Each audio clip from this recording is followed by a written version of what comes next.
화성 청주 연쇄살인 사건 그 진범 이춘재 씨. 이춘재가 34년 만에 법정에서 다시 모습을 드러냈습니다. 네, 근데 얼굴은 확인하기는 좀 어려웠었고요. 네. 뭐 지금까지 공개된 건 학창 시절에 사진 찍혀 있는 거 그것만 공개가 됐고요. 네. 이춘재가 이렇게 재판을 받는 모습을 우리가 지켜보는 것은 34년 만입니다. 1986년도에 1월에 군에서 제대하고 난 다음에 9월부터 1차 사건 범행을 저지르기 시작해서 네. 이후에 청주까지 포함할 경우에 7년 4개월 동안 14명의 부녀자를 살해했습니다. 어제 공판에 비록 증인으로 출석은 했지만 14건의 살인사건은 자신이 저지른 것이다 이렇게 인정을 했습니다.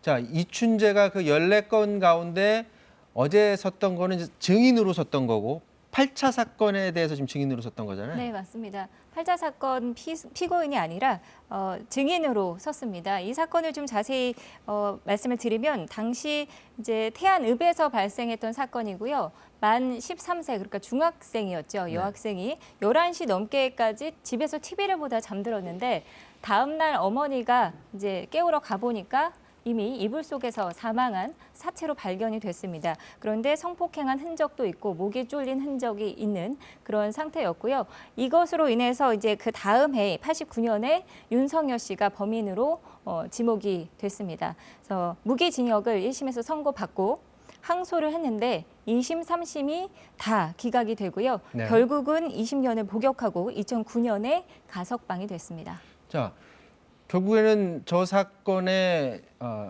피의자는 전혀 다른 이춘재인데 자신은 어떤 죄도 없는데 20년 동안 수감 생활을 했던 사람이 바로 윤석열 씨입니다. 윤석열 씨가 그때 당시에 그러니까 어제 증언을 듣고 무슨 얘기를 했는지 한번 들어보도록 하겠습니다.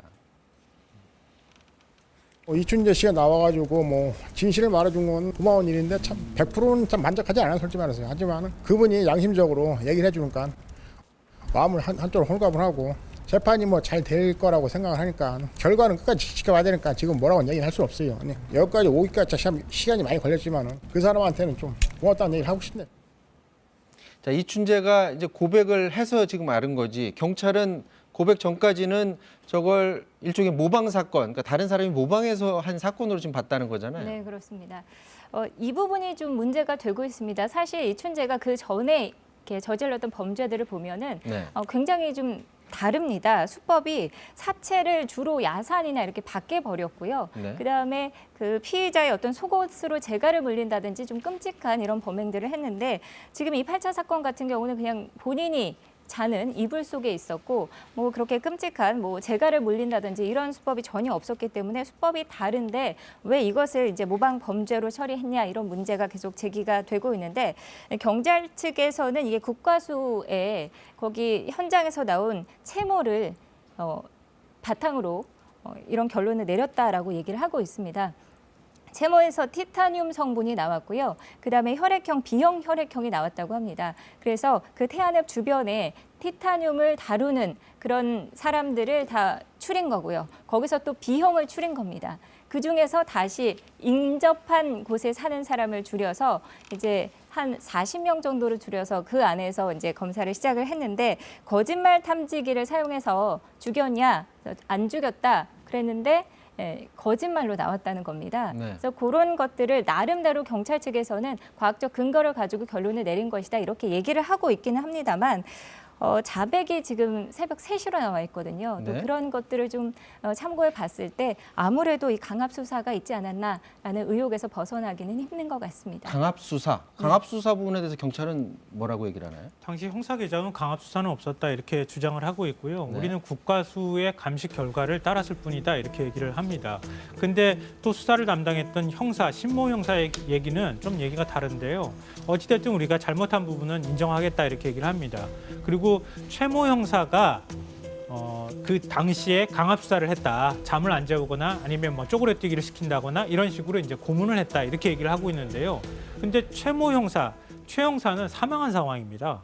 그러니까 전체적으로 우리가 국가수 그 감식 결과를 우리는 믿었고 네. 당시에 수사하는 과정에서 우리가 좀 의혹이 과잉돼서 좀 더 강압 수사를 한 것은 사실이지만 그렇다고 해서 범인을 의도적으로 바꾸거나 이렇게 한 적은 없다. 이렇게 얘기를 하고 있습니다. 그러니까 책임은 다 사실은 비껴가고 있는 중이다. 이렇게 보이고요.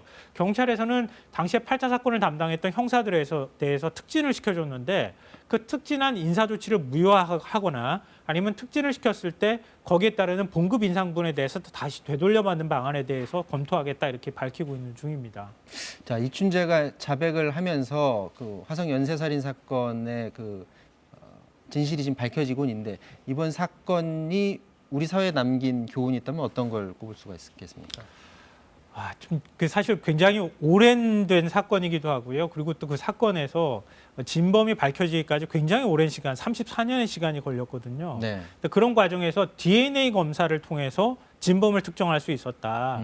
그러니까 이런 과학 수사를 앞으로 어떻게 할 것인가 이런 부분이 좀 있고요. 지금 이제 8차 사건 같은 경우에도 엉뚱한 사람이 범인으로 지목되지 않았습니까? 다시 앞으로도 검찰이나 경찰 수사 과정에서 네. 이런 사람이 또 나오지 말라는 법이 없다는 거죠. 네. 그러니까 그런 부분에 대해서 철저하게 인권 친화적인 수사를 하는 것 이게 또 과제로 남아 있는 거 아닌가 싶습니다. 자, 이춘재가 법정에서 이런 말을 했다고 합니다. 범행을 숨긴 것도 아닌데 난 용의선상에 오르지 않았다. 보여주기식 수사 아니었나 그런 생각이 든다라는 말을 남겼다고 합니다. 경찰이 이런 말에 뼈아프게 좀 받아들여야 될 것 같습니다. 자, 지금까지 김성환 평론가, 김정윤 시사캐스터와 말씀 나눴습니다. 두 분 말씀 고맙습니다. 네, 사사건건 마치겠습니다. 내일 다시 뵙겠습니다. 고맙습니다.